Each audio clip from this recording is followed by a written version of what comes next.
공부하기 귀찮은 사람들을 위한 친절한 지식톡, 줄여서 공기톡 153회를 시작하겠습니다. 네, 반갑습니다. 반갑습니다. 저는 달달한 미래를 항상 꿈꾸지만 도대체 언제 요즘은 그냥 현실을 좀 집중해서 살아야 되나 싶을 정도로 좀 생각이 많아지고 있는 연휴입니다. 왜 그럴까? 네. 근황 토크에서 듣기로 하고. 네. 저는 역사와 사람 사는 거에 관심이 많은 조변이고요. 네, 저는 심리학과 철학을 좋아하는 크리샤의 남자 예자입니다. 크리샤의 남자. 맞습니다. 잊고 있던 크리샤. 그렇죠. 맞습니다. 드디어 오늘입니다. 네. 걱정됩니다 지금. 네. 그 뿌려놓으신 떡밥을 조변님이 먹을 어떻게? 것 같은데. 그러다 목소리가 진짜 안 들리네요. 누구 안 왔네요 또. 네. 이게 참 한 명씩 빠져있고. 네. 아니, 근데 지각이 아니라. 네, 근데 어쩔 수 없죠. 네, 어쩔 수 코로나가 네. 아직 우리 끝나지 않았습니다. 도도님이 예전에 코로나 한번 걸리셔가지고 굉장히 심하게 앓으셨었는데 그러니까요. 또 걸렸어요. 근데 2번 걸리면 많이 안 아프다고 하더라고요. 근데 좀 꽤 아프신 것 같은데요. 특히 있은 것 같아요. 그러니까 코로나에 되게 취약하신 것 같습니다. 네, 보통 저희 주변에서는 되게 웃으시면서 2번째는 네. 걸리시는 분들이 많았는데 네. 케바케이기 때문에 어쨌든 도도님 오늘은 아프죠. 코로나에 전쟁 중이십니다. 네. 저는 제 주변 사람 진짜 아는 사람 모두 다 포함해서 안 걸린 사람 저밖에 없는 것 같아요. 걸렸던 거 아닌가 그러니까 저도 싶습니다. 아마 무증상으로 넘어간 게 아닐까. 네. 걸린 거 진짜 다 걸렸어요. 진짜 슈퍼함수를 가지고 계실 수 있죠. 그건 아닌 것 같고 그렇게 튼튼한 사람이 아닙니다. 그래서 오늘은 근황 토크인가요? 네, 오늘 근황 토크. 근황 토크. 네. 근황 토크. 뭐 하셨어요? 그동안 2주 동안. 저는 뭐 특별한 일이 있었지. 제가 오, 드디어. 네. 항상 뭐 별일이 없었는데 네. 그러니까요. 제가 예전에 갓생 살기를 한 이후로 좀 개선된 게 있다면은 첫째로는 조금 일찍 일어나요. 약간 그 네. 페이스가 그걸 당겨줬나 보네요. 그거 한 걸로. 그래서 7시에는 거의 다 일어나는 것 같아요. 늦더라도. 원래 늦어도. 그 전에 보통 일어나잖아요. 그전에는 그 보통 전에 막 너무 9시 넘어서 막 일어나고 그랬었죠. 네. 그게 갓생이네. 근데 이제 퇴근 시간이 1시간 늦게 일어나고 퇴근 시간은 한 3, 4시간 늦어지는 그런 삶이었는데 네. 일단 7시 정도로 고정이 됐고 또 그때 갓생 살면서 이제 건강을 챙기기 위해서 운동할 시간 아깝잖아요. 네. 퇴근할 때 1시간 정도를 걸어서 갔거든요, 집에. 네. 지금 그건 거의 매일 하고 있습니다. 오. 예, 제가 이제 성동구 그쪽에 있는데 네. 저기 한 옥수 그쪽에서 내려가지고 1시간 10분 그 정도 걸어서 가고 있습니다. 아주 걷기 좋은 길이네요. 훌륭하네요. 걷기 좋은 길. 제가 저번에 준비했던 그 가속 노화 에피소드에 네네. 그 책을 보면은 네. 제가 이제 언급은 안 했지만 에피소드 때 이동과 운동을 분리하지 말라고 했거든요. 완벽하게 하고 계신 거예요. 그런 겁니까? 어차피 집으로 가야 되는 그러니까. 그 이동의 시간을 운동으로 이제 같이 하는. 지하철에 네. 다 뭐 자전거 딱 깔아놓고 런닝머신 다 해놓고 지하철 안에 네. 마지막 칸 있잖아요. 그럴 수도 있겠네요. 지하철 가는 전기를 그걸로. 그렇죠. 네. 근데 아무튼 특이했던 거는 뭐 그렇게 그런 생활을 반복하고 있었는데 한 달에 한두 번쯤은 좀 생각을 정리할 게 있었고 그럴 때는 네. 사무실이 서초동에 있거든요. 서초역에서. 그래서 성동구가 집인데 거기 생으로 다 걸어갑니다. 얼마나 걸리나요, 그럼? 한 2시간 50분에서 3시간 걸려요. 네. 너무 많이 하는 거 아니에요? 한 달에 한두 번. 그래도 이제 루트가 좋습니다. 걸어서 가기 때문에 보통은 서초구에서 이제 쭉 내려와서 반포대교 밑에 잠수교 그걸로 이제 한강을 건너서 저기 한강이랑 중랑천 따라서 쭉 올라가거든요. 거의 그 루트예요. 근데 발 안 아프세요? 아파요. 한번 운동화 아픕니다. 해야 될 것 같은데. 운동화 같은 구두를 신습니다. 그래서. 네. 그런데 이제 강북 쪽 한강대로 거기도 한강공원이 있잖아요. 거기서 강남 쪽을 보러 바라보면은 똑같은 한강공원인데 강남 쪽은 되게 쾌적해요.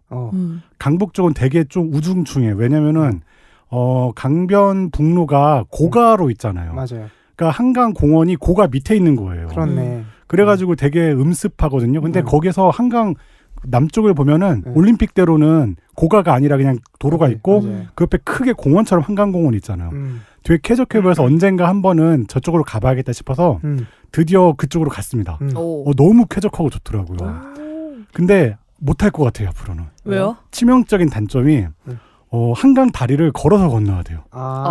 동호대교가 됐든 무섭다. 성수가 되겠든 근데 거기 건널만 한데 무섭진 않죠. 근데 봄여름 쌩쌩 달리고 바람 엄청 많이 불고. 맞아, 그게 문제예요. 이게 봄, 여름은 괜찮을 것 같은데 제가 갔던 날이 바람이 되게 많이 불었어요. 이게 다행히 그래도 서쪽에서 동쪽으로 바람이 불었거든요.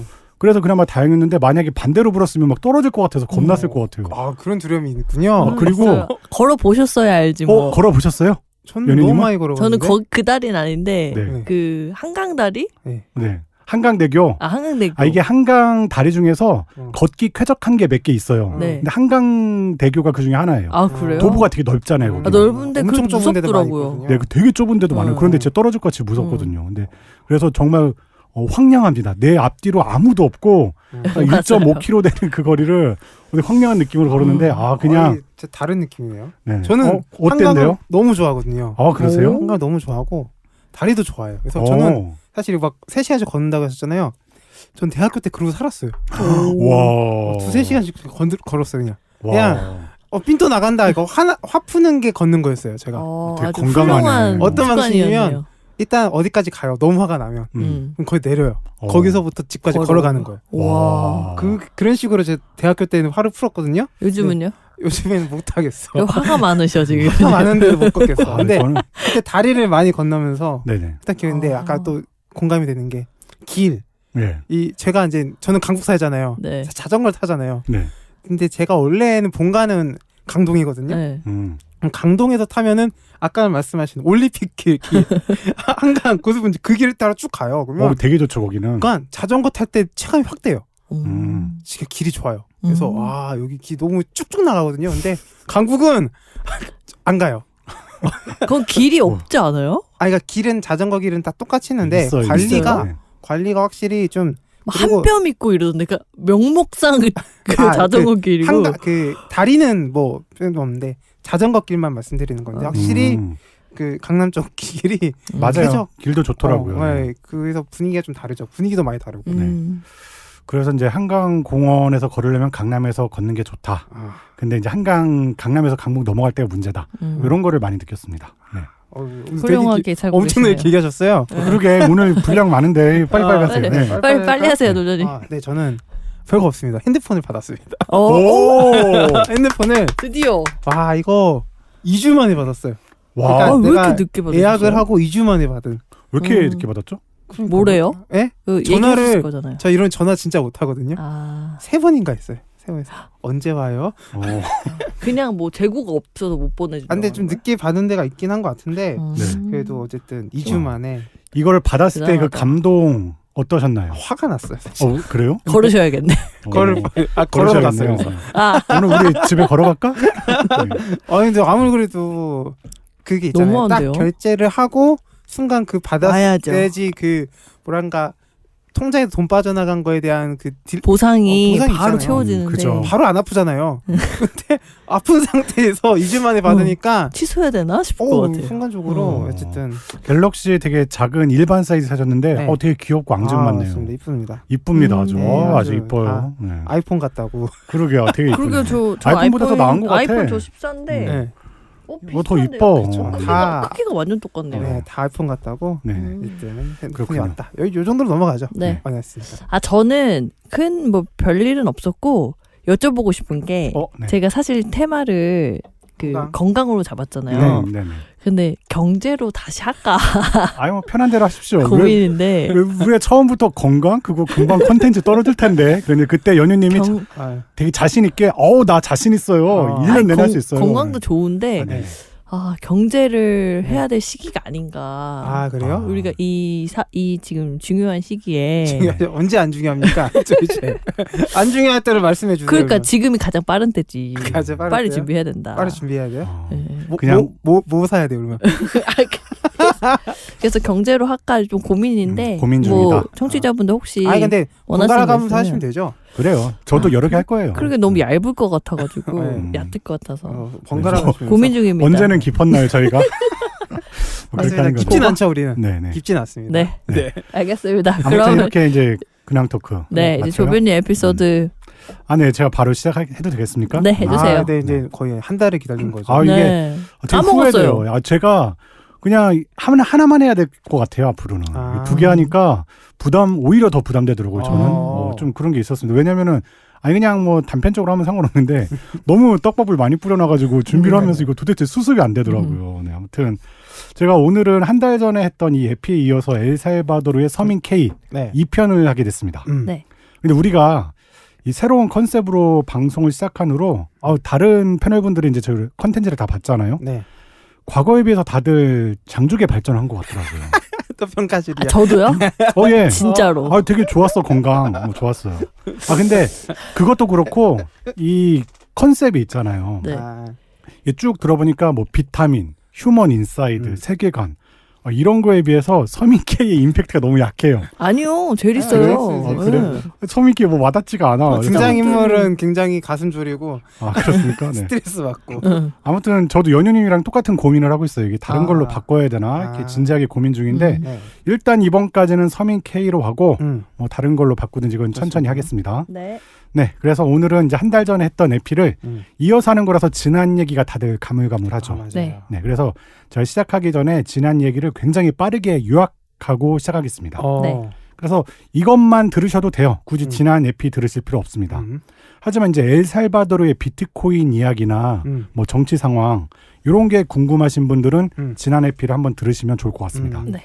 자, 이제 오늘 에피에서는 주인공 서민 K 크리샤죠. 지난 에피에서 잠깐만요. 그 사람 주인공이었어요? 네. K잖아. 서민 K. 놀자는 뭐예요, 그러면? 놀자가 이제 어떻게 보면은 주연 같은 조연? 그러면 이렇게 해 주세요.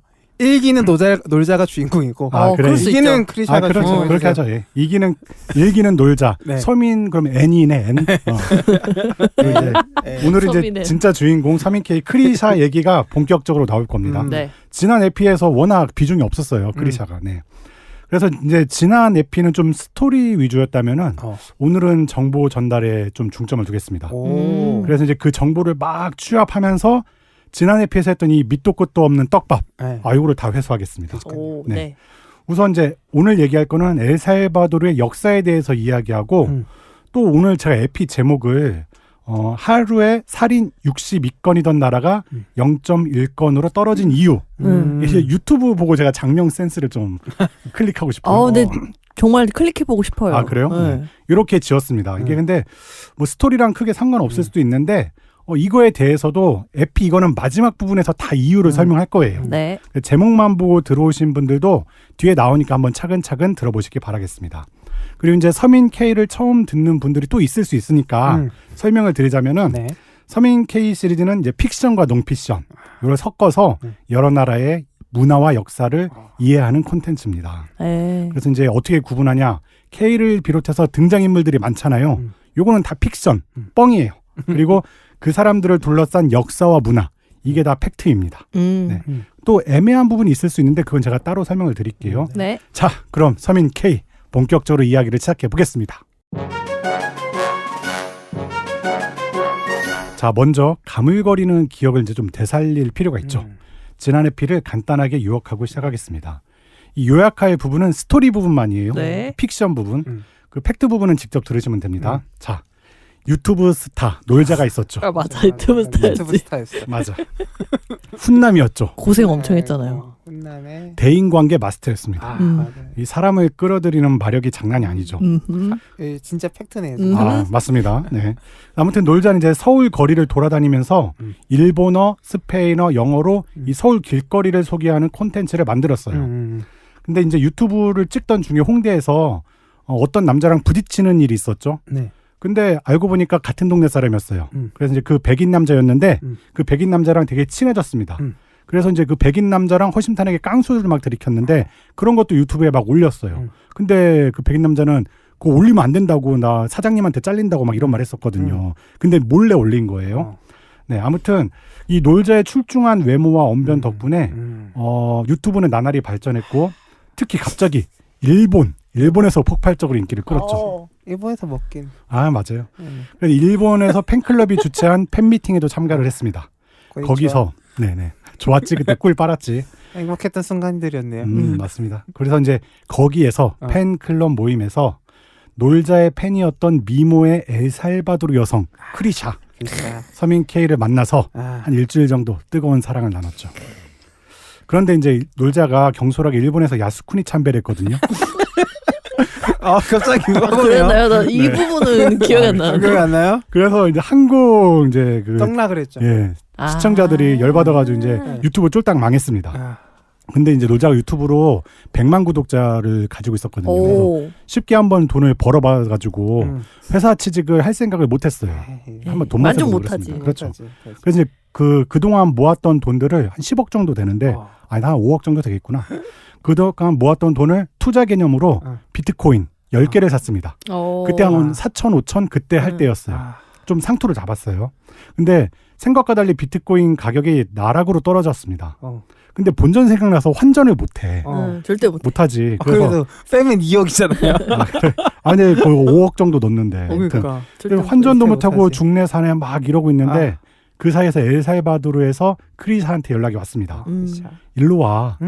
여기는 비트코인이 법정 통화잖아. 여기서 환전 안 해도 다 쓸 수 있어. 네가 너무 보고 싶어. 여기로 와. 갈게. 네, 놀자는 이제 자포자기 심정으로 엘살바도르로 갔죠. 이제 엘살바도르 도착한 놀자는 거기 공항에 구걸하는 소녀가 있었거든요. 적선을 했어요. 비트코인 적선. 그런데 이제 알고 보니까 소녀는 소매치기였죠. 네. 진짜 열받으신 것 같아요. 걸으면서 들을까요? 아, 그래요?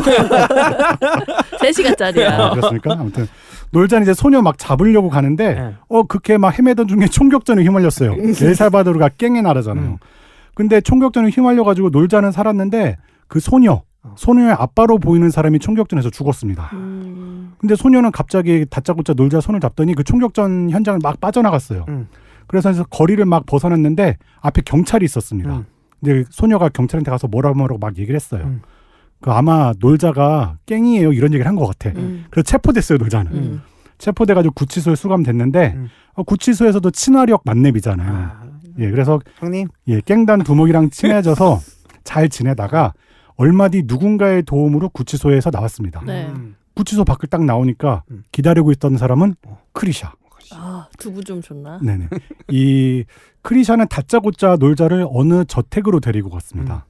이게 이제 지난 에피소드에 얘기했는데 미지의 세력 14가문 중 하나의 저택이었어요. 14가문. 네네. 저택에 도착한 놀자는 이제 지하실로 끌려갔죠. 그리고 협박을 받았습니다. 이 저택의 주인으로 보이는 백발 노인이 말하기를 놀자 네 유튜브가 쫄딱 망하게 만든 사람이 나야. 엘살바도르로 부른 것도 나야. 구치소에서 꺼내준 사람도 나야. 이런 말을 합니다. 왜 그랬냐? 이 놀자 유튜브에 그 백인 남자 있잖아요. 깡소주 마셨던 그 남자 때문이었습니다. 놀자가 그 남자랑 되게 친한 것 같으니까 뭔가 잘 구슬려서 어떤 정보를 빼와라.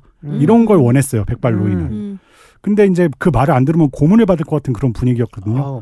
덜덜 떨고 있었습니다. 묶었는데 놀자는? 그러니까. 네. 아무튼 근데 뭐 큰 일이 있어가지고 일단은 그렇게 고문을 하려고 하나 봐. 뭔지 모르겠지만. 왜요? 말로 해 말로. 아니 만약에 그러면은 말로 하는데 이 사람 죽이고 뭘 해? 그럼 못 하잖아. 일단 말로 고문이 하고 필요하지. 도망치고 봐야죠. 일단. 아 그렇습니까? 아무튼 네. 노인이 돌아갔어요. 놀자는 어떻게 되나 전전긍긍하는데 크리샤가 다시 나타나서 놀자를 탈출시켰습니다. 이게 병 주고 약 주는 꼴이었죠. 놀자가 크리샤한테 너 정체가 뭐야? 물으니까 크리샤는 나지막하게 솜브라 네그라. 기억나십니까? 네, 일단 그 정도만 알고 있어라. 이렇게 얘기를 합니다. 우리말로 검은 그림자죠. 저택을 빠져나오니까 놀자를 경찰에 넘겼던 그 소녀 있잖아요. 그 소녀가 기다리고 있었어요. 크리샤는 다음 행선지는 이 소녀가 알려줄 거예요. 라고 말을 남기고 사라졌습니다. 여기서 끝났어요. 맞아요. 어떻게 회수할지 모르겠습니다. 고구마가 그때 막 고구마만 너무 먹었죠 그때. 네. 그러니까 이제 사이다도 안 주시고 다 해소해드리겠습니다. 해소가 되나요 이게? 다 됩니다.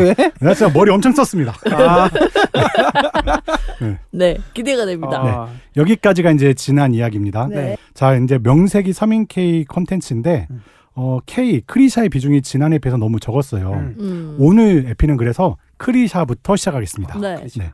크리샤가 어쩌다가 백발노인의 저택에 있는지, 어쩌다 놀자 팬클럽이 됐는지, 그거는 필연적인 거죠. 그렇습니까?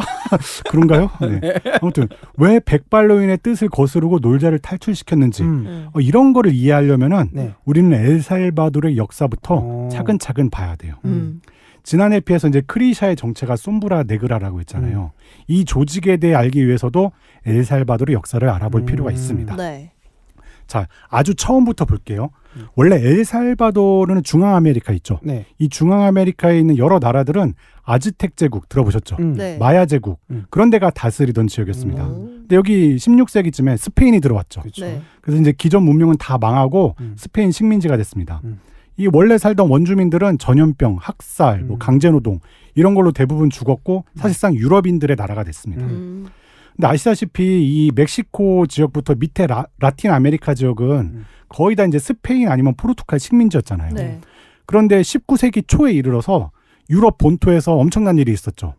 나폴레옹이 유럽을 쑥대밭으로 만들었습니다. 그렇죠. 예, 그래가지고 대부분 중앙 아메리카 나라들이 이때를 틈타서 다 독립을 했어요.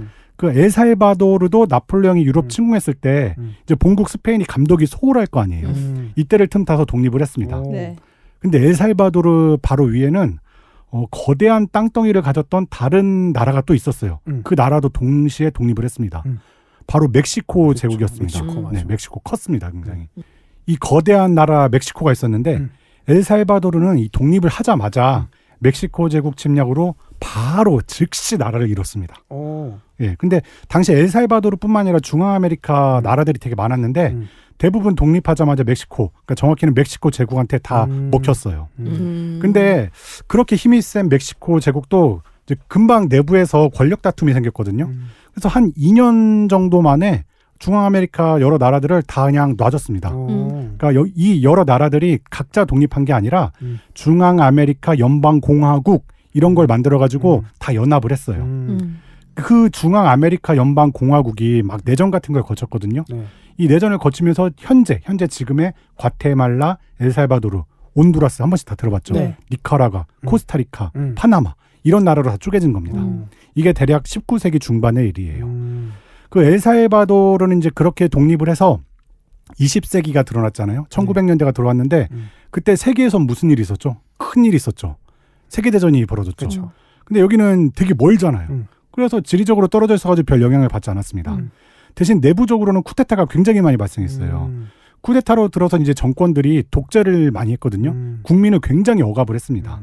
그래서 이때부터 억압을 견디지 못한 엘살바도르 사람들이 주변 국가나 미국으로 이제 탈출 러시를 했던 거죠. 네. 아무튼 이제 엘살바도르는 1980년까지 독재 정권이 굳건하게 버텼거든요. 근데 국민 저항이 되게 거세긴 있었어요. 거세긴 했는데 군부 독재가 버틸 수 있었던 이유는 따로 있었습니다. 슬프게도 우리랑 되게 비슷해요. 미국의 지원이 있었기 때문입니다. 냉전 시대였잖아요. 네. 저항 세력이 군부 독재 밀어내면은 그 뭐 같이 살자 공산 세력이 들어올까봐 미국이 그 독재 정부를 되게 밀어줬던 겁니다. 그래서 이렇게 내전이 있었는데 1980년에 이제 냉전이 끝났죠. 네. 그래가지고 기존의 저항 세력이 5개가 있었는데 큰 조직이 5개 있었는데 연합했어요. 이제 우리가 이길 수 있겠다. FMLN이라는 단체를 만들었습니다. 그리고 내전이 시작됐어요. 내전은 이제 1980년에 시작해서 1992년 10년 넘게 이어졌습니다. 이때 이제 지난 에피에서 얘기를 했는데 1992년쯤 돼가지고 정부랑 기존의 내전 세력이 평화협정을 맺었어요. 우리도 양당이 있잖아요. 크게 네. 2개 당이 있는데 이때는 사실 보수당밖에 없었는데 이 내전을 일으켰던 저항 세력 이 사람들이 진보당을 만들어서 엘살바도르의 거대한 2개의 정당이 됐던 겁니다. 근데 이때부터 진보 정당이나 뭐 보수 정당이 번갈아가면서 권력을 잡았거든요. 근데 진보고 보수고 정권을 잡는 족족 부정부패 스캔들을 휘말렸습니다. 범죄율은 나날이 높아져 갖고 경제는 어려워졌어요. 뭐 똑같은 그 나물의 그 밥이었던 겁니다. 이게 지금까지 엘살바도르의 대략적인 역사입니다. 네. 근데 엘살바도르를 보면은 이런 격동의 역사 속에서 몇몇 특이한 세력들이 각축을 벌이면서 나름 성장 테크트리를 탄 게 있거든요. 그래서 이번에는 엘살바도르 역사를 같이 했던 몇몇 세력들, 이런 세력들에 관해서 이야기를 해보겠습니다. 세력이라고 하면 거기 안에 뭐 정치 세력이 있을 수도 있고, 그렇죠. 토착 세력이 있을 수도 있고. 토착 세력은 다 멸망했고 아까 말한 14가문 그런 것들입니다. 네네. 우선 제가 좀 전에 말한 14가문부터 말씀을 드릴게요. 네. 이 스토리에서는 놀자를 납치한 세력 중 하나죠. 백발노인 가문. 나쁜 세력이죠. 아무튼 나쁜 세력입니까? 오늘 한번 들어보세요. 네. 자, 아까 말한 것처럼 엘살바도르는 내전이랑 독재가 끊이지 않았잖아요. 네. 그 이권 다툼이 되게 심했어요. 세력 간에. 근데 다양한 이유가 있겠지만은 근본적인 원인, 이렇게 잘 성장하지 못한 이유가 14가문이라고 보는 견해가 되게 많습니다. 이 14가문이 뭐냐? 로스 까토르체라고 불립니다. 아유, 스페인어 어려워요. 로스 까토르체. 네. 이 14가문은 이제 최초 스페인이 침공한 이후에, 여기 온 이후에 지주계층을 형성했던 소수 백인들이에요. 그 소수 백인들의 후손입니다. 그래서 이제 초기에 정착해서 성공한 가문이다 보니까 아무래도 이제 스페인 출신이 많겠죠. 네. 근데 미국이나 뭐 팔레스타인 그런 출신들도 있습니다. 지난해 에피에서 말했는데 엘살바도르는 화산지대가 되게 많은 나라예요. 화산 빵빵 터져요. 근데 지구상 모든 토지 중에서 가장 비옥한 토지, 이게 바로 화산토입니다. 그렇죠. 엄청나더라고요. 이게 화산재 막 떨어지잖아요. 온천 막 뿜뿜 나오잖아요. 네. 그게 천연 비료래요. 그래서 정말 땅이 비옥하다고 합니다. 근데 엘살바도르는 땅은 비옥한데 땅덩이가 너무 적어. 그래가지고 대규모 농사를 짓기는 되게 힘들었어요. 네. 근데 이 비옥한 화산토를 바탕으로 가성비 대박의 작물을 키울 수가 있었습니다. 바로 커피였습니다. 네. 이 커피로 다른 중앙아메리카 지역과 달리 초기부터 대박을 터뜨렸어요. 굉장한 부를 축적했습니다. 근데 문제는 이 커피 농장의 지주가 14가문에 집중됐다는 거였어요. 빈부격차가 굉장히 많았습니다. 그리고 이때 그게 지금까지 쭉 이어지고 있는 거예요. 우리나라로 따지면은 이 14가문은 굳이 예를 들자면 예전에 경주 최씨 가문, 유명하죠, 부자로, 최부자 때 그런 것처럼 조선시대부터 뭔가 막대한 부를 거머쥐고 있었던 가문인데 엘살바도르는 우리랑 다른 게 있어요. 뭐냐면은 일제강점기나 유교처럼 나라 자체를 리셋해버리는 사건이 없었어요. 완전 이어져 왔군요. 다 해서 우리는 다 뒤집어지고 뭐 노비 없어지고 막 다 완전 뒤집어졌잖아요. 근데 그래서 그때 부가 지금까지 쭉 이어지고 있는 겁니다. 네. 이 14가문이 지금까지 현재도 나라의 부와 권력 대부분을 통제하고 있다고 합니다. 뭐 엘살바도르의 로스차일드? 뭐 그런 느낌? 그러네요. 뭐 그런 느낌이 들어요. 근데 이 14가문은 20세기를 거치면서 좀 가문끼리 합병을 하고 뭐 경쟁을 해가지고 지금 한 8개 정도 남았다고 해요. 근데 이제 엘살바도르의 우리 같은 소시민들이 보기에는 뭐 14가문이든 뭐든 그냥 권력자들이 지들끼리 뭐 잘 사나 보다 이렇게 생각하겠는데 거기에도 그들만의 리그가 있어요. 자, 이제 여기에서 드디어 오늘의 주인공 크리샤의 이야기를 해보겠습니다. 네. 그 과거 엘살바도르에는 소수 지배층이 있었다고 했잖아요. 네. 그리고 그 사람들이 굉장히 국민들 탄압했어요. 그래서 탄압을 하면 당연히 봉기가 일어나죠. 네. 굉장히 많이 일어났습니다. 특히 농민 봉기가 되게 많았는데 14가문의 대부분은 좀 비공식적이긴 해요. 공식 기록은 없는데 정부에 저항하는 농민 세력이 들고 일어날 때마다 자기 이익을 위해서 정부를 도왔어요. 독재 세력을 되게 지원을 했습니다. 그래도 저항이 되게 극심한 때가 있었는데 한 1930년대 초 그때쯤에는 농민 봉기 영향으로 좌익 세력이 권력을 잡은 때도 있기는 했어요. 자, 이제 여기에서 크리샤의 이야기를 하겠습니다. 요거는 이제 제가 지어낸 얘기, 이 부분은 픽션입니다. 네. 좀 전에 말한 것처럼 1930년대에 잠깐 좌익 세력이 권력을 잡은 적이 있었다고 했죠. 크리샤의 가문, 그러니까 구체적으로 말하면은 크리샤의 할아버지쯤 가문. 그때 그 할아버지쯤 크리샤 가문은 대박을 노리면서 새로운 라인을 타기로 했어요. 좌익 세력에 붙기로 했습니다. 그때 정권을 잡은 좌익 세력. 근데 지지 기반이 되게 약했죠, 아무래도. 이 좌익 정부는 1년 만에 축출됐어요.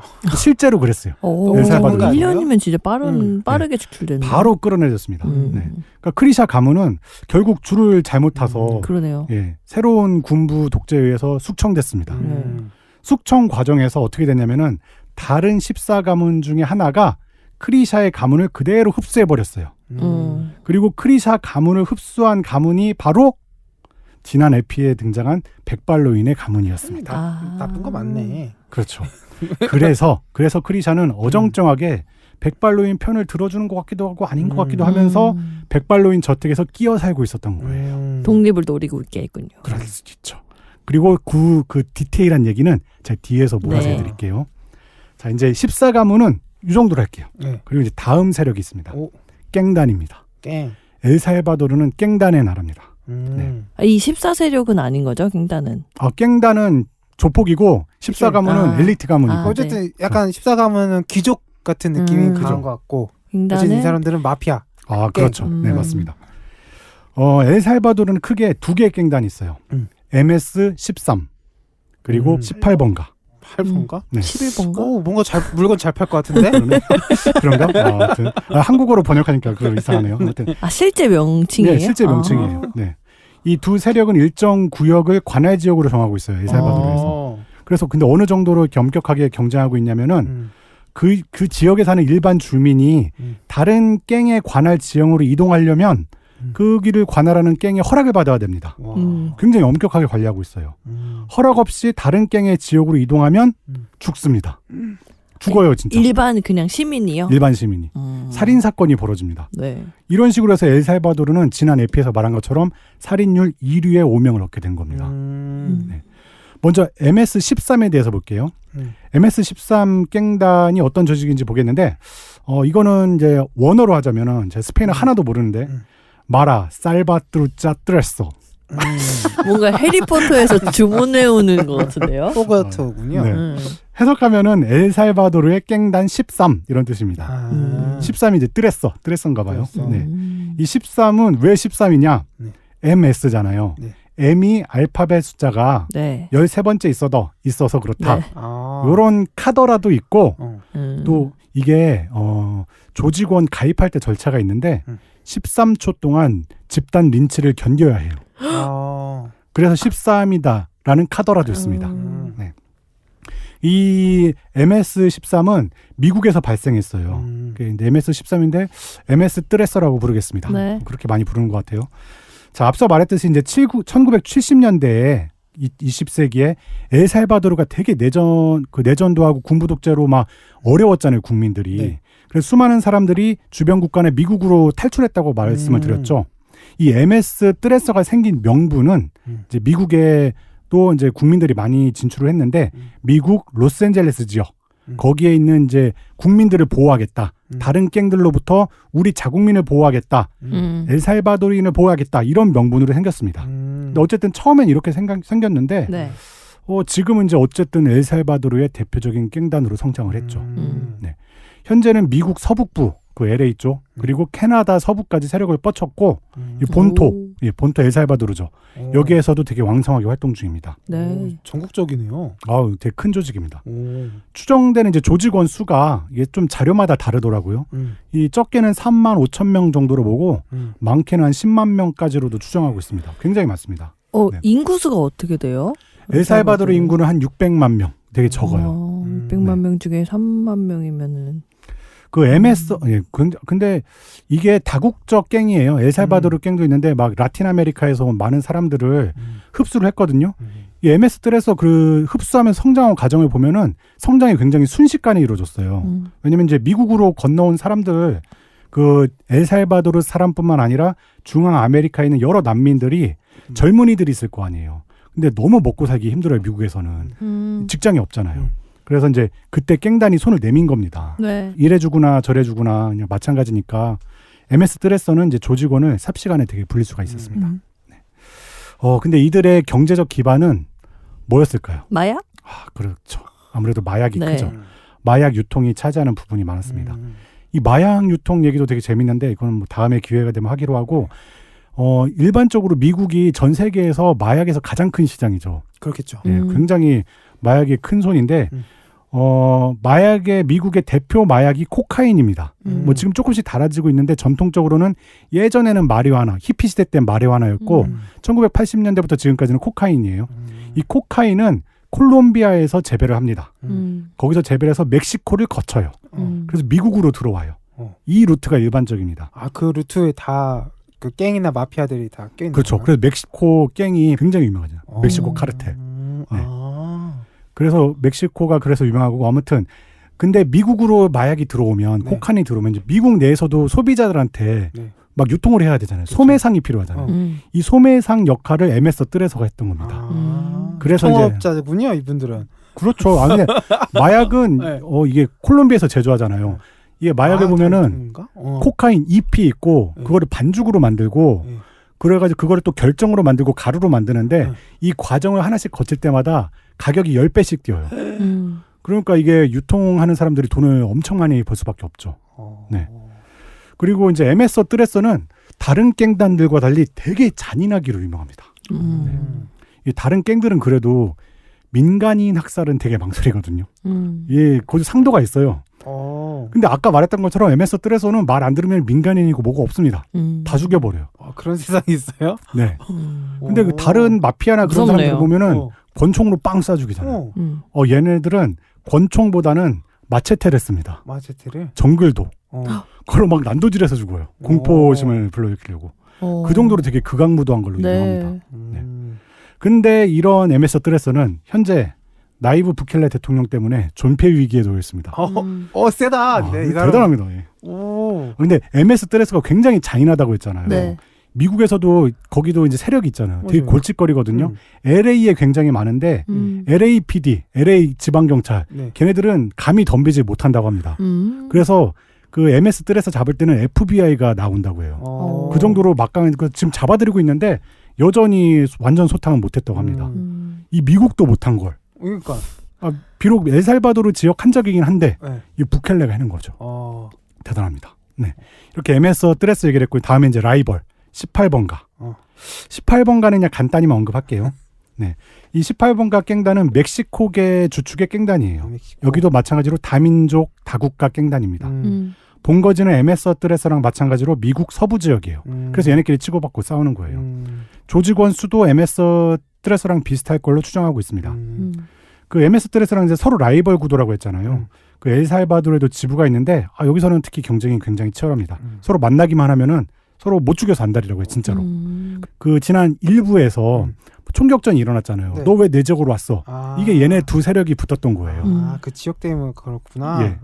그래가지고 총격전에서 소녀만 이제 놀자랑 빠져나갔던 거죠. 네. 그런 일이 있었던 겁니다. 근데 마찬가지로 이 18번가도 부켈레 대통령 때문에 적어도 이제 엘살바도르 지역에서는 존폐 위기에 놓여 있습니다. 이제 엄청나게 잡아들이고 있죠. 자, 다음으로 크리샤. 네. 크리샤가 속한 조직.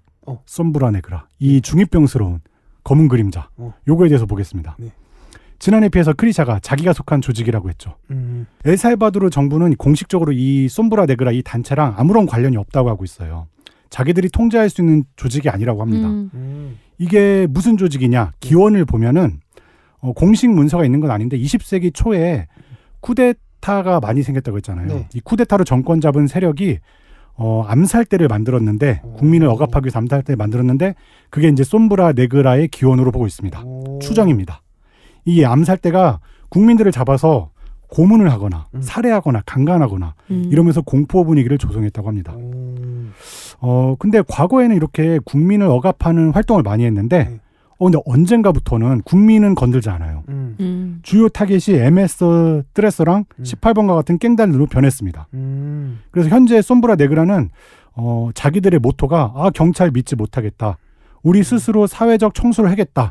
이런 거를 모토로 삼고 있다고 합니다. 본인들이 이제 정의의 사도다 이런 그렇죠. 게 있나 보네요. 자경단, 그러니까 자경단 같은 거죠. 네네. 실제로 근데 뭐 부켈레 이전에는 정부가 힘을 못 썼으니까요. 네. 근데 또 언젠가부터는 깽단뿐만 아니라 정부 관료나 정치인들까지 타겟으로 삼기 시작했어요. 근데 아마 뭐 추측건데 최초의 조직을 창설했던 세력이 있었잖아요. 네. 얘네가 무너졌잖아요, 지금은. 네. 그래서 다른 쪽으로 발전한 게 아닌가 이런 생각이 듭니다. 근데 아이러니하게도 이 아까 말한 극악무도한 깽단 MS 뜰에서랑 18번가 모두 솜브라 네그라를 굉장히 두려워한대요. 오. 이런 말도 있어요. 왜요? MS 뜰에서가 두려워하는 유일한 존재가 솜브라 네그라다. 멋있다. 이렇게 하니까 멋있네. 네. 배트맨 같잖아요. 맞아요. MS 뜰에서가 되게 잔인하기로 유명한데 네. 솜브라 네그라는 그것보다 더 잔인하기로 유명합니다. 깽단에 한해서. 깽단에 한해서. 네. 이열치열인가요? 근데 솜브라 네그라 제가 유튜브로 좀 찾아봤거든요. 얘네가 그냥 마구잡이식 총질을 하는 게 아니라 뭔가 특수부대원처럼 저격해서 무기도 되게 첨단 무기예요. 되게 진짜 특수부대처럼 하고 있더라고요. 근데 그때 제가 그걸 보면서 문득 이상한 생각이 들었어요. 그러니까 자경단인데 누가 이 사람들을 지원하지? 그러니까요. 네. 거대 깽에 맞서고 있는 거잖아요. 무기도 있어야 되고 경제력도 있어야 되는데 자료를 찾아도 그거에 대한 답은 없습니다. 자, 여기에서 또 픽션이 가미돼야죠. 네. 이게 이제 정보성 얘기에서 끝입니다. 네. 이런 조직들이 있습니다. 세 개. 네네. 어쨌든 시사가문이 있고 깽단이 있고 솜브라 네그라. 그렇죠. 이렇게 세 개. 이런 역사와 정보를 가지고 본격적으로 스토리를 진행하겠습니다. 드디어. 떡밥 회수의 네. 시간이 돌아왔습니다. 네. 자, 스토리를 진행할게요. 네. 크리샤의 가문. 여기는 줄을 잘못 타서 다른 가문에 흡수됐잖아요. 네. 네.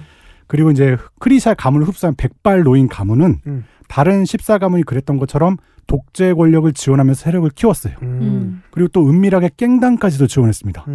왜냐면은 깽단이 사라지고 나라에 완전한 자유주의랑 시장경제가 들어서면은 그동안 우리가 부를 독점으로 이뤘잖아요. 이 독점으로 쌓아온 게 무너질까 봐 걱정을 한 거예요. 네. 은밀하게 깽단을 도왔습니다. 이 백발노인은 되게 무서운 사람이에요. 자기 권력을 위해서는 물불을 가리지 않는 사람이었습니다. 그 흡수된 가문, 크리샤의 가문이 재기하는 거를 원천 차단하기 위해서 남자 자손들은 은밀하게 다 살해를 했어요. 그리고 현재 남은 유일한 자손이 크리샤였는데 크리샤마저 자기의 아내로 삼았습니다. 자기 와이프였던 거예요. 백발노인의 와이프였어요. 근데 놀자랑 이렇게 놀아놨던 거지. 아무튼 그랬습니다. 성공한 인생을 사셨네. 끔찍한데요. 자기 부모님 형제자매 다 죽었잖아. 근데 크리샤는 이제 살기 위해서 어쩔 수 없이 백발노인의 아내가 되었어요. 전혀 안 슬픈 표정이. 내가 구해줘야겠다는 생각이 들어가지고 크리샤를 구해야 되겠다. 근데 이 아름다운 우리의 크리샤는 놀자가 좀 슬퍼할 수도 있는데 뭐라고요? 따로 있구만. 사랑하는 남자가 있었습니다. 네. 네. 바로 뭐지? 다니엘. 다니엘이라는 이름도 잘생겼네. 다니엘? 깽단 출신의 남자였어요. 걔 누구야? 왜 반말로 하세요 방송 중에? 네. 걸어야 되겠는데? 다니엘이 누구냐? 네. MS 드레서 보스의 장남. 운명적인 이건 뭐야? 만남이네요. 이러면 안 되잖아. 네. 이 다니엘은 아까 마약이 멕시코를 통해서 미국 간다고 했잖아요. 네. 근데 거기 경비가 점점 더 삼엄해지고 있거든요. 네. 이 틈을 타가지고 다니엘은 콜롬비아에서 만들어진 코카인을 멕시코로 전달하는 루트를 뚫었어요. 엘살바도르를 거쳐서 멕시코로. 그래서 막대한 부를 거머쥐었습니다. 그 중간 도면상 역할을 한 거죠. 근데 이제 다니엘은 스스로 막대한 부를 이뤘기 때문에 14가문이 되게 못마땅했어요. 조금씩 깨작깨작 돈 주면서 사사건건 자기 일들에 관여했거든요. 특히 백발노인 가문을 되게 눈엣 가시처럼 생각했습니다. 자, 근데 크리샤는 깽단의 2인자이자 백발노인의 적대적이고 엄청난 부자고 다니엘과 사랑에 빠질 수밖에 없었습니다. 그러던 중에 깽단의 보스였던 다니엘 아빠가 죽었어요. 그냥 뭐 나이 먹어서 자연사했어요. 네. 순리대로라면은 다니엘은 MS 드레스의 차기 보스가 될 예정이었거든요. 네. 그런데 우리의 백발노인은 이때를 놓치지 않고 다니엘을 처리하기로 했습니다. 이 14가문의 적대적인 깽단이 나오면 안 되잖아요. 그래서 이제 미리 수를 쓰기로 한 거죠. 백발노인은 은밀하게 다니엘한테 좀 적대적인 조직원들이 있을 거 아니에요. 얘네들을 다 섭외를 해가지고 무기랑 사설 병력을 지원했어요. 그리고 이제 드디어 다니엘을 처리하기로 한 디데이가 됐습니다. 네. 이제 밤에 잠자리에 들려던 다니엘은 CCTV가 있었는데 비밀 CCTV가 있었거든요. 다른 사람 모르는 거. 그 CCTV를 봤는데 정원에서 총을 든 남자들이 막 여기저기 움직이는 걸 발견했어요. 근데 수가 내 경호원이 상대할 만한 수가 아니에요. 너무 많아요. 그래서 다니엘은 급하게 금고에 있는 현금이랑 예금 계좌, 비밀 서류 이런 것들을 차에 싣고 급하게 집을 빠져나왔습니다. 그래서 이제 무슨 일인지 알아보려고 최측근 부하 몇 명한테 연락을 했거든요. 근데 얘네가 하는 말을 보니까 이미 다 매수당한 것 같아. 내 편이 별로 없는 것 같아. 그래서 나 죽을 것 같아. 그래서 다니엘은 살기 위해서 이 나라를 뜨기로 했습니다. 네. 깽단이나 14가문이 감히 상상도 할 수 없는 뜬금없는 나라로 도망치기로 했어요. 설마. 바로 코레아였어요. 다니엘의 정체가 바로 놀자 유튜브에 찍혔던 깡소주를 같이 마셨던 그 백인의 외국인 노동자였습니다. 갑자기 궁금해진 게 있어요. 네. 그 깡소주는 놀자가 샀을까요? 그 사람이 샀을까요? 서로 샀겠지 한 번씩. 부자잖아 이 사람도. 그러니까 그 위장하고 있었던 거지. 위장. 훨씬 더 부자네 이 사람. 네네. 저기 내 눈앞에 있었네요. 그러네. 사랑을 쟁취하기 위한 다니엘. 근데 이제 백발 그 노인은 굳이 왜 다니엘을 지금 와서 찾으려고 하는가? 아무것도 없는데. 다니엘이 가지고 간 비밀 서류 중에는 14가문과 깽단의 유책 관계를 증명하는 서류가 굉장히 많았습니다. 근데 다니엘을 바로 죽일 수도 없었어요. 왜냐면은 다니엘이 혹시라도 이거를 누군가한테 넘겨서 나 죽으면 공개해라 이럴 수도 있는 거잖아요. 그래서 섣불리 죽일 수도 없고 이 놀자를 통해서 어디 있는지 슬슬 긁어서 알아내려고 했던 거예요. 네. 여기까지 보면은 우리의 놀자는 중간에서 이용만 당했던 거죠. 그러네요. 네. 이 크리샤가 놀자 팬클럽에 가입했던 것도 일본에서 서로 사랑을 나눴던 것도 엘살바도르로 놀다를 부른 것도 다 이 명목상 남편이었던 백발노인이 강제로 시켰던 거죠. 그렇습니다. 놀자 군대 나오지 않았습니까? 초환자를 주면은 백발노인 처리하겠습니다. 여기서 또 이제 그거는 그렇다고 치더라도 네. 크리샤가 자기 정체가 솜브라 네그라라고 했잖아요. 그러니까 이게 안 맞는데? 그걸 제가 설명해 드릴게요. 솜브라 네그라는 원래 독재 정부 시절에 국민을 억압하는 단체라고 했잖아요. 네. 아무튼 과거에는 그랬는데 현재는 아니라고 했죠. 주요 타겟이 깽단이나 정부 관료라고 했잖아요. 여기서 이제 픽션이 가미되는데 아까 말한 것처럼 솜브라 네그라는 누구 돈으로 움직이는가? 그만큼 막대한 경제력이 있는 사람이 있는가? 있죠. 바로 깽단에서 축출된 다니엘이었습니다. 다니엘은 해외로 도피했지만 엄청난 부를 거머쥐었잖아요. 이미 스위스 은행 그런데 막대한 자금을 은닉해 놓은 상태였던 거예요. 그래서 자기 사설 병력을 이용하고 사람들을 모아서 자기를 배반했던 깽단 조직원들을 암살하고 있었던 겁니다. 근데 이렇게 막 암살이 되면 깽단이든 십사가문이든 이거 다니엘 아니야? 이렇게 의심할 수 있잖아요. 그래서 솜브라 네그라라는 프레임을 뒤집어 씌웠던 거예요. 자경단인 것처럼. 그리고 다니엘의 연인이었던 크리샤도 은밀하게 솜브라 네그라 활동을 하고 있었던 거죠. 이런 깊은 일이 있었습니다. 근데 여기서 의문이 들 수 있어요. 뭘 이렇게 삥삥 돌아. 크리샤가 직접 다니엘 찾아가서 설득하면 되잖아. 비밀서를 갖고 오면 되잖아. 그 둘이 도망가서 행복하게 살 수도 있는데? 그래? 그럴 수 그건 생각 못했네. 생각할 수도 있지만 세상 일은 그렇게 쉽게 흘러가지 않습니다. 왜냐면은 크리샤와 백발노인 사이에는 아들이 한 명 있었어요. 아들이 한 명 있었어요. 아들도 있어요? 네, 크리샤 이 아들은 진짜 애기 있는. 크리샤 아들은 백발노인이 막 쇤을 해가지고 엄마보다 아빠 말을 더 잘 따르고 있었거든요. 근데 크리샤가 이렇게 뭐 다니엘 만나러 떠나면은 아들의 생사를 장담할 수 없어요. 그렇기 때문에 묶여 있었던 거죠. 네. 여기서 또 근데 제가 너무 떡밥을 많이 뿌려가지고 풀리지 않는 이야기가 또 하나 있습니다. 그 소녀. 그렇지, 소녀. 놀자가 탈출할 때 놀자를 감옥으로 넘겼던 그 꼬마 소녀가 기다리고 있었어요. 네. 그건 뭐냐? 그 꼬마는 바로 설마 크리샤와 다니엘의 딸이었습니다. 와, 이럴 수가. 심각하다 진짜 진짜. 크리샤도. 큰일 났다. 근데 있을만하지, 사랑하는 사이니까. 그러면 소녀의 아빠는 죽은 아빠는. 그러니까 그게 뭐냐면은 크리샤 이제 겉으로는 백발노인이 아니었기 때문에 대놓고 다니엘과 사랑할 수 없잖아요. 둘 사이에 태어난 딸도 대놓고 자기 자식을 할 수 없었어요. 결국 이제 크리샤는 자식이 2명 있는 거죠. 백발노인의 아들, 그쵸. 다니엘의 딸인데 다니엘은 이제 딸의 안전을 위해서 딸을 자기 부하 중 한 명의 자식으로 위장시켜 놨던 겁니다. 그렇게 아빠로 위장되었던 남자가 지난 에피에서 죽었잖아요. 지난 에피 들어보시면 지금 이제 딸이 소녀가 무덤덤하게 놀자를 막 데리고 가거든요. 비록 키워주긴 했지만 뭐 조직원이 뭐 얼마나 잘 키웠겠어요. 그냥 명목상 그거를 알고 있었어요. 왜냐하면 10살이 되던 해에 크리샤가 이 모든 사실을 다 딸한 게 알려졌거든요. 철이 들었으니까. 그래서 무덤덤하게 그 총격전, 아빠가 죽었음에도 총격전 현장을 빠져나올 수 있었던 겁니다. 네. 들으면 들을수록 놀자가 불쌍하네요. 제일 불쌍해요. 그래요? 제가 해피엔딩 준비했어요. 해피엔딩인가요? 좋습니다. 자, 그러면은 끝. 네. 지난 에피의 마지막 부분으로 돌아갈게요. 소녀를 따라갔죠. 놀자가. 놀자를 탈출시키면서 크리샤는 이런 생각을 했어요. 뭐라고 생각했나? 다니엘이 아직까지 비밀 서류를 공개하지 않는 이유는 나의 안전 문제 때문일 것이다. 왜냐면 공개하면은 크리샤 위험해질 수 있잖아요. 하지만 딸이 아빠한테 직접 가가지고 엄마의 의사를 직접 얘기한다면, 그 엄마의 의사가 서류를 세상에 공개한다고 얘기를 해준다면 다니엘은 마음을 고쳐먹을 것이다. 현재 나이브 부켈레 대통령 덕분에 엘살바도르의 깽단은 씨가 말랐다. 비밀 서류를 공개해도 나를 위협할 만한 깽단 세력은 없다. 이번 참에 백발 노인의 가문도 폭삭 망했으면 좋겠다.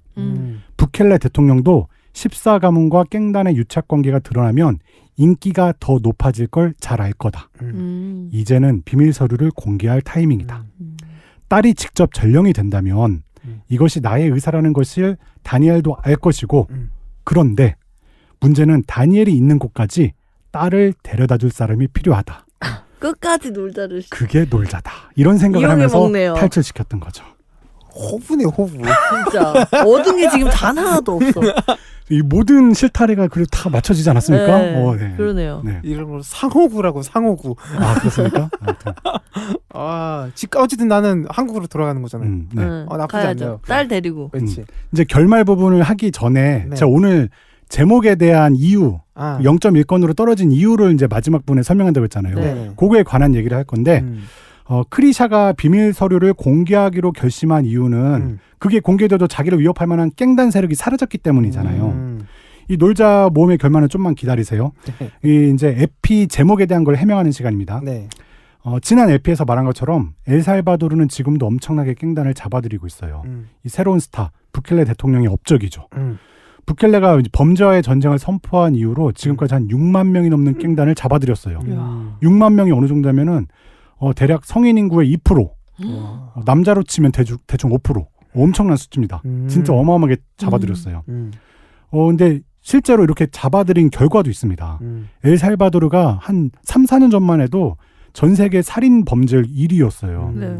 그런데 그게 2, 3년 사이에 엄청나게 달라졌습니다. 지금은 교도소가 부족할 정도로 많은 깽단이 소탕됐는데 늘어나는 수감자를 감당할 수가 없어가지고 부켈레는 최근에 4만 명을 수용할 수 있는 초대형 교도소를 건설 중이라고 얘기를 했습니다. 규모가 장난이 아닙니다. 축구장 한 2, 300개? 그 정도 규모의 넓이라고 합니다. 진짜 크다. 네. 네. 오늘 오늘 에피 제목처럼 그 과거에는 하루에 62건까지 최대예요. 이 살인사건이 발생했는데 2023년 현재를 기준으로 1일 평균 살인 건수는 0.1건 정도밖에 되지 않는다고 해요. 근데 뭐 이게 정부가 발표한 거니까 인기 때문에 했는지 모르겠는데 어쨌든 공식 발표는 이렇습니다. 그러니까 부켈레가 비트코인으로는 좀 망테크트를 타고 있는데 나름 범죄 전쟁에 승리하는 모양새를 갖추고 있어요. 네. 그리고 부켈레 인기는 지금도 계속 고공행진 중입니다. 어느 정도냐면은 원래 엘살바도르는 우리나라처럼 대통령 단임제 국가예요. 이거를 우리나라처럼 헌법에 못을 박아놨어요. 대통령은 무조건 단임이다. 왜냐하면 우리나라처럼 장기 독재 아픔이 있는 나라잖아요. 또 그런 거 나올까봐 못을 헌법에 박은 거예요. 근데 문제는 국민들의 인기를 바탕으로 부켈레가 정당이 있잖아요. 제3의 정당이 헌법 개정 의석수를 확보했습니다. 그리고 내친 김에 헌법 개정까지 해버렸어요. 대통령 단임제 규정을 삭제했습니다.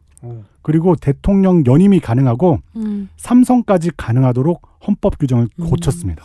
이거 한번 선출되면 몇 년 하는 거예요? 이 사람? 1919년에 당선됐고 지금까지 있으니까 한 5년, 4년 그 정도. 그러면은 15년 해먹을 수 있는 거네요. 그렇죠. 독재자네. 네.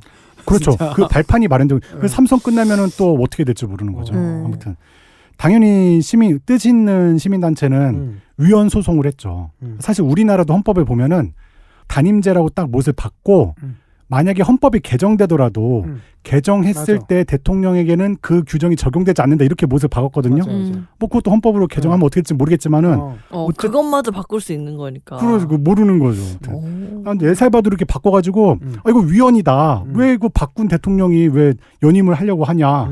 그래서 위헌 소송을 벌였습니다. 네. 그런데 이 사법부도 부켈레 인기가 너무 많으니까 부켈레 손을 들어줬어요. 합헌이다. 이렇게 결정을 했습니다. 정말로 부켈레 장기 독재 시대가 올지도 모르는 겁니다. 자, 이제 한마디로 요약하자면은 하루에 살인 62건이었던 나라가 0.1건으로 줄어든 이유는 혜성처럼 등장한 제3세력의 대통령 부켈레가 국민 인기를 힘입어 범죄와의 전쟁에서 승리했기 때문이다. 이렇게 요약할 수 있죠. 근데 문제가 공식 자료는 없는데 이 지금 깽단을 잡아들이면서 재판도 당연히 흐지부지할 거 아니에요. 반정부 인사들을 깽단으로 둔갑시켜서 수감하는 사례가 많다고 합니다. 그건 진짜 문제가 그쵸. 심각한데요. 근데 아무도 뭐라고 못해요. 그리고 심지어 국회에 법을 개정하기 위해서 지금은 헌법 개정선을 확보했는데 그 전에 대통령 되자마자는 아니었을 거 아니에요. 그때 군인들을 데리고 국회로 쳐들어갔어요. 이 법 만들려고. 근데도 아무도 뭐라고 못해요. 인기가 많아서. 독재자인데요? 네. 그래서 이 정도면? 엘살바도르가 그래서 이 뛰어난 지도자 덕분에 선진국으로 발전할지 아니면 다른 독재 국가처럼 망테크 트리를 탈지 이거는 좀 지켜봐야 됩니다. 이게 되게 밸런스 게임이라는 생각이 드는 게 비트코인까지 떡상했으면 그럼 진짜 이 끝장나는 사람을 뭐 막을 수 있는 그 국가 내에서 네. 아무 논리도 없겠네요. 그쵸. 진짜. 그러니까요. 근데 여기서 의문이 있어요. 오늘 우리는 역사에 대해서 이야기를 들었잖아요. 네. 엘살바도르를 쥐락펴락하는 세력이 있잖아요. 14가문. 오랜 기간 깽당과 공생을 했을 텐데 14가문이 부켈레를 가만히 보고 있었을까? 그러니까. 자기를 압도하는 세력이 등장하는 거를 14가문이 순순히 뭐 손 놓고 반겼을까? 이런 생각이 들어요. 여기서 킹리적 가심을 할 수 있죠. 뭐냐? 부켈레도 14가문 출신 아니야? 소름. 근데 그건 아니에요. 아니에요? 아닙니다. 네. 어디 출신이에요? 부켈레가 좀 유복한 집안의 출신이긴 해요. 잘 사는 집안이긴 한데 14가문과는 아무 상관이 없다고 합니다. 네. 그럼 순전히 그 투표로 그렇죠. 인기를 얻어서 대통령이 됐는데 네. 그걸 쭉 지금 이어가서 점점 세력이 커져서 기존에 있던 14세력과 깽단을 다 이겨버린 어떻게 그런 보면 건가요? 예. 다른 그 기존의 대단한데요? 구세력 이게 베이스가 없으니까 국민들은 더 좋아할 수 있을 것 같아요. 사실. 오히려 그래서 네. 좋아했다. 근데 그들 사이에 무슨 얘기가 있었는지는 모르겠는데 이런 것도 생각해 볼 수 있어요. 14가문이랑 부켈레가 암묵적인 합의를 했을 수도 있어요. 깽단을 소통하는 대신 14가문은 안 건들고 얘네가 지금 유통, 금융 이런 데 한 자리씩 다 차지하고 있거든요. 14가문은 안 건드리기로 했을 수도 있고 또 이 14가문 입장에서 미국 경제력에 종속되는 게 안 좋을 수도 있잖아요. 그래서 미국의 종속화를 막기 위해서 비트코인을 법정 통화로 지정하기로 이렇게 합의를 했을 수도 있고 그거는 이제 아무도 모르는 겁니다. 네. 자, 이런 생각이 들고 있는데 어쨌든 현재는 부켈레가 압도적으로 힘이 셉니다. 지금 입법부, 행정부, 사법부 여기 전체를 장악했어요. 국가기관 요직은 어김없이 부켈레 최측근이 다 앉아 있습니다. 아무도 건들 수가 없어요. 오히려 지금은 14가문이 부켈레 눈치를 봐야 하는 상황입니다. 자, 나중에는 이제 14가문이랑 부켈레랑 뭐 틀어질 수도 있을 것 같은데 지금은 그냥 슬슬 눈치만 보고 있는 게 아닌가. 네. 근데 내가 대통령 부켈레라고 하더라도 경제 살리려면 대기업 14가문 힘이 필요하잖아요. 그렇죠. 그리고 14가문도 뭐 국가 이렇게 발전하면은 우리 기업도 발전하니까 뭐 좋은 게 좋은 거다. 뭐 이렇게 생각하고 서로 눈치만 보고 있는 걸 수도 있죠. 그게 이제 오늘 부켈레 엘살바도르의 상황입니다. 그래서 우리 놀자는 어떻게 되나요? 한국 갔나요? 자, 이제 결말 부분입니다. 소녀와 함께. 네. 자, 이제 어느 정도 떡밥도 잘 회수하고 제목도 잘 설명을 했으니까 스토리의 결말 부분을 보겠습니다. 좋습니다. 근데 원래 이런 류의 컨텐츠가 떡밥이 회수된 이후에는 결말이 약간 시시해요. 시시합니까? 네. 그리고 또 에피를 지금 여태까지 되게 긴 시간 했잖아요. 에피를 준비하다 보니까 결말 부분 분량을 많이 쓸 수도 없었어요. 네. 하지만 제가 굉장한 성의를 보였습니다. 뭐냐면은 오늘은 전적으로 패널 두 분의 의견에 따라서 결말을 내릴 겁니다. 이거 약간 리액션, 액션에 따라 청취자에 따라 바뀌는 그거 있지 않아요? 그런 컨텐츠? 제가 실제로 대본을 2개로 준비했어요. 그래요? 네. 와. 가보시죠. 네, 2개 버전을 준비했는데 하나는 해피엔딩 버전, 하나는 반전 새드엔딩 버전. 하나를 선택하시면 놀다님이 선택하세요. 본인의 미래를. 그걸 얘기하고 오늘 LP 마칠 건데 잘 선택해야 돼요. 솔직히 이게 그 반전 새드 엔딩으로 가야 되잖아요. 왜? 재밌는 거 아니에요? 해피엔딩도 되게 재밌어요. 아닙니다. 저는 반전 새드. 그냥 이미 이 세계에 놀자는 이생망. 망했어요. 되게 슬픈데. 슬퍼요? 해피엔딩으로 가죠. 해줄게 좋아서 반전 새드엔딩 하겠습니다. 반전 새드로 가요. 그냥 갈 때까지 갑시다. 네, 그래. 알겠습니다. 자, 어정쩡하게 큰 사건에 휘말린 우리의 놀자. 크리샤의 딸과 함께 한국으로 돌아왔습니다. 네. 한국으로 돌아온 놀자는 바로 생각을 했어요. 뭐냐면은 내 옆에 이 꼬마의 한 명뿐인데 내가 굳이 크리샤 위해서 위험을 무릅쓸 이유가 있을까? 당연히 그런 생각할 수 있죠. 얘도 정상은 아니네. 생각 잘 안 될 것 같은데? 그래요? 네. 소녀 좀 불쌍, 아무튼 소녀잖아요. 근데 아무튼 우리 놀자는 너무 이제 갖은 일을 많이 거고 엘사바도르 구치소도 갔었잖아. 네. 맞네. 얘가 삐뚤어질만해. 흑화됐어. 너무 당했잖아요. 그래. 반격을 해봐야지 나도. 그래서 소녀를 내팽개치고 몰래 공항을 빠져나왔습니다. 최악인데요?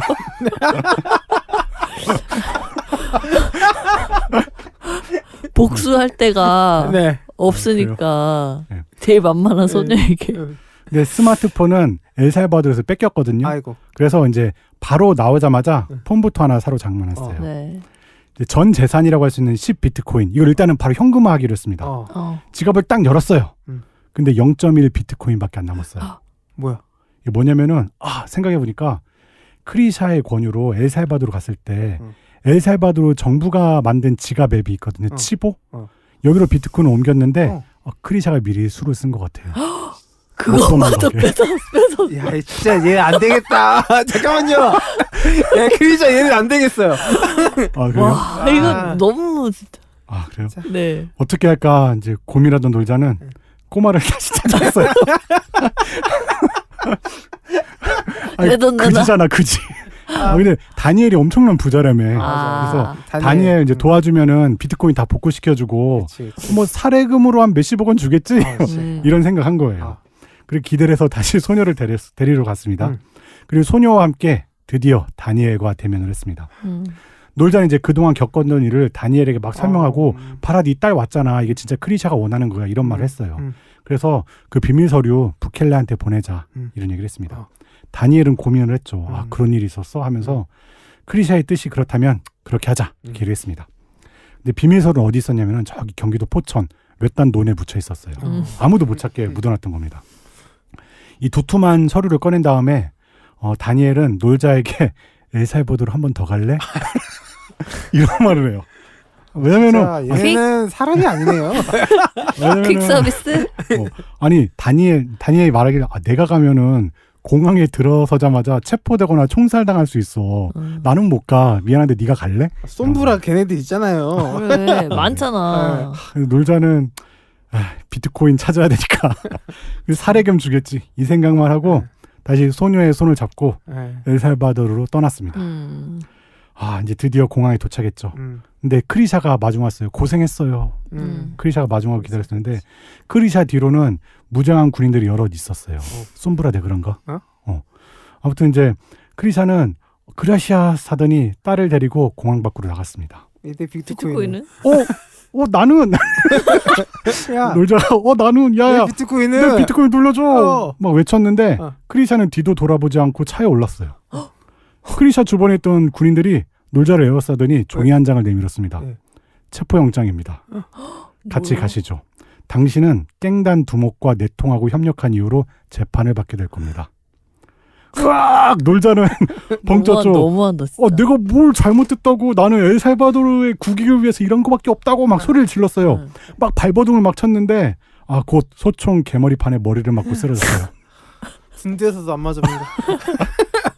자, 딸과 함께 대형 세단에 오르며 크리샤는 나지막히 말했습니다. 줄을 잘못 써서 망한 건 한 세대면 족하지. 썩은 동아줄 다니엘의 시대는 갔다. 부모님의 가문은 사라졌지만 이제는 나만의 새로운 가문을 만들 거야. 이러면서 사라졌습니다. 여인이었네요. 그렇죠. 이러면서 대단원의 망을 해피엔딩 하랬잖아. 그래서 남자는 너무 불쌍한데요? 지각히 선택해놓고 이렇게 해서 오늘 에피는 대단원의 망을 내리도록 하겠습니다. 와. 좋았습니다. 해피엔딩은 간략하게 어떻게 안 될까요? 준비도 해주셨는데. 할까? 네. 그래. 짧게 결론만. 놀자가 되게 찝찝해하니까 네. 해줄게. 그래. 그 해피엔딩 버전은 저 지금 일어나서 걸을 뻔했거든요. 그러니까 놀자를 위해서 이게 배드 엔딩, 새드 엔딩 버전이 정식입니다. 이 해피엔딩 버전은 그냥 논외, 번외 편으로 보시면은 0.1 비트코인밖에 남지 않아가지고 똑같네 그거. 꼬마와 함께 다니엘을 찾는 부분까지는 새드 엔딩이랑 같아요. 네. 거기까지는 같아요. 이제 다니엘까지 한 대 갔어요. 네. 그래서 놀자는 원래 살던 동네로 돌아서 다니엘 집으로 향했습니다. 네. 그런데 문을 열자마자 피비린내가 진동했어요. 뭐야? 다니엘은 어머. 처참한 모습으로 죽어 있었어요. 이게 해피엔딩이에요? 예, 이미 오래전에 살해당한 것 같아요. 아마 뭐 깽단이나 14가문의 소행이겠죠. 네. 그렇게 짐작을 했습니다. 근데 비밀 서류 다 털린 거 아니야? 이렇게 생각했는데 방안을 살펴보니까 다니엘의 손끝에 볼펜이 있는 걸 발견했어요. 다잉 메시지가 있었어요. 바닥에 막 박박 긁으면서 썼는데 이상한 말이 써져 있어요. 나는 유튜브가 싫어. 그것 때문에 죽었으니까. 이게 아니 암살자들은 유튜브 이거 뭔 말인지 전혀 의미를 파악하지 못할 거 아니에요. 근데 다니엘은 놀자를 믿었던 거예요. 놀자는 천천히 옛날에 다니엘과 어울리면서 깡소주를 마셨던 때를 떠올렸습니다. 다니엘 유튜브 되게 싫어했잖아요. 찍지 마 막 그랬잖아요. 그래서 업로드도 다니엘 몰래 했었잖아요. 왜 그랬더라 막 생각을 했는데 다니엘이 말하기를 놀자한테 나는 중앙아메리카에서 온 이주 노동자야 이런 말 했었잖아요. 유튜브 촬영에 화를 냈었는데 그 이유가 그때 뭐라고 했더라? 공장 사장님이 보면 큰일 나 이런 말 했었잖아요. 공장 사장님? 술을 마시면서 공장 위치를 얼핏 들은 것 같아요. 그 유튜브에 업로드는 안 했는데 들은 것 같아요. 파주에 무슨 빨간색 비닐하우스 막 이런 말을 했던 것 같아요. 근데 멀리서 개성도 보인대. 비닐하우스가 빨간색? 이거 찾을 수 있을 것 같아. 네. 그래가지고 당연히 눈에 확 띌 거 아니에요. 그런 비닐하우스가 어디 있어. 그래서 놀자는 바로 곧장 파주로 떠났습니다. 개성이랑 가까운 시골 마을을 막 돌아다니면서 사람들한테 막 물어보니까 주민들이 그 이상한 비닐하우스 저기 있어. 아는 사람들이 있었던 거예요. 그래가지고 그 비닐하우스에 가가지고 다짜고짜 땅을 팠습니다. 근데 얼마 막 파니까 라면 박스 크기의 나무 상자가 하나가 나왔어요. 상자를 여니까 수천 장에 달하는 비밀서류랑 예금 통장이 있었고 뭔가 USB 같은 장치들이 있었어요. USB. 비밀번호도 있나요? 그렇지, 그런 거 있겠지. 하드웨어 지갑 같을 것 같은데. 근데 놀자는 해피엔드에 의리가 있는 사람으로 나옵니다. 당장 서류를 들고 소녀와 함께 엘살바도르행 비행기를 탔어요. 그래서 크리샤한테 서류를 전달했어요. 네. 뭐 그래? 그리고 크리샤는 은밀한 경로를 통해서 그걸 진짜 부켈라한테 다 전했어요. 근데 이 비밀 서류 중에서 다니엘의 막대한 은닉 재산, USB라든지 통장 이런 걸 다 빼돌렸습니다. 크리샤가. 그리고 몇 달 뒤에 14가문 중 하나였던 백발로이는 법원에서 종신형을 선고받았어요. 크리샤의 두 남자가 다 사라졌어요. 한 명은 살해됐고 한 명은 종신형 받고. 그런데 그때 크리샤 옆에는 새로운 남자가 서 있었죠. 나밖에 없잖아. 막대한 부를 거머쥔 아름다운 여성 크리샤는 놀자에게 이렇게 말했습니다. 그동안 미안했어요. 많은 일을 겪으면서 당신이 얼마나 멋지고 훌륭한 사람인지 알게 됐어요. 한국 남자가 진국이야. 남은 생을 저와 함께 할 수 있을까요? 이야. 그 대답은 오늘 여기에서 놀자가 해주면서 에피를 마칠 겁니다. 이렇게 끝내고 싶으셨구나. 해피엔딩 버전. 놀자의 대답은 두구두구두구두구두구두구두구두구 여친이 듣고 있어. 그래서 안 돼. 듣고 있대. 거절? 거절해야죠. 와. 이유는 뭐죠? 어쨌든 너무 걔한테 당한 것 같아요. 이미 마음이 식은 거구나. 놀자가. 솔직히 그 돌아가는 것 자체가 말이 안 돼요. 거기서부터 이게 해피든 새드든 다시 엘살바도르로 돌아가는 놀자는 없어요. 지금 0.1 비트코인밖에 없잖아. 아니 어쨌든 해피엔딩에서는 그 은닉재산 같은 거 다 있었잖아요. 근데 쓸 줄을 모르지. 왜냐면은 크리샤는 어떻게 뭐 혈연 그런 거 딸도 있고 하니까 자기 할 수 있는데 놀자는 무연고 아무런 연고가 없잖아요. 다니엘이랑. 그쵸. 가야 했네. 어쨌든 네. 그렇게 하겠습니다. 크리샤한테 더 이상은 휘둘리지 않는 걸로. 기가 차네요. 진짜 오늘 들으면서 진절머리가 나. 크리샤의 크자 듣고 싶지 않아요 사실. 근데 크리샤도 생각해보세요. 걔가 불쌍하다. 어쩔 수가 없잖아요. 걔도. 네, 아무튼 그래서 드디어 두 가지 엔딩 다 들었네요. 어쨌든. 재밌네요. 들었네요. 대단한의 막을 내렸는데 네. 간단하게 소감 한마디 하고 오늘 에피를 마치도록 하겠습니다. 어떠셨습니까? 이제 엘살바도르 절대 가면 안 되겠다. 왜요? 지금은 되게 치안 되게 좋아졌어요. 그래요? 네. 갑자기 되게 무서운데 가기? 얼마 전까지는 정말 무서운 나라였는데 네. 지금은 많이 좋다고 합니다. 놀자님은요? 정말 힘든 하루가 또 됐고 사실 진짜 일어나서 걸을 뻔했어요. 간접 경험인데도 힘들어요. 그렇죠? 그래요? 네. 그럴 것 같아요, 놀자님. 그럼 이름을 제 3자로 할까요, 앞으로? 너무 호구라서. 근데 왜냐면 사실은 왜 힘들었냐면 실제로 나를 보는 것 같아요. 그러니까. 그래요? 이 호구스러움이 진짜 내가 저 상황이면 약간은 그럴 수도 있겠대? 라는 생각이 드니까 진짜 화가 나는 거야. 그래서 호구로 살면 안 된다. 놀자야, 너 이기적으로 살아야 된다. 그 생각을 하게 됐습니다. 네, 알겠습니다. 그냥 이게 너무 이렇게 썰처럼 풀어가지고 엘살바도르 얘기는 정작 별로 없었는데 그래도 이번에는 그래도 역사도 하고 그렇죠. 많이 하지 않았나. 네. 다음부터는 웬만하면 하나로 끝내야겠다 이런 생각도 해보고. 자, 그럼 이렇게 오늘 에피를 마치고 다음 에피는 어떻게 되죠, 연우님? MC 연우님? 놀자님이 준비해 주셨죠? 네, 프로님이 안 오셨기 때문에 때문에 제가 저번에 이것도 2부네요. 우주. 그러게요. 네, 우주 코스모스 마무리를 하도록 하겠습니다. 네, 그럼 다음 주에 뵙도록 하겠습니다. 고맙습니다. 고마워요.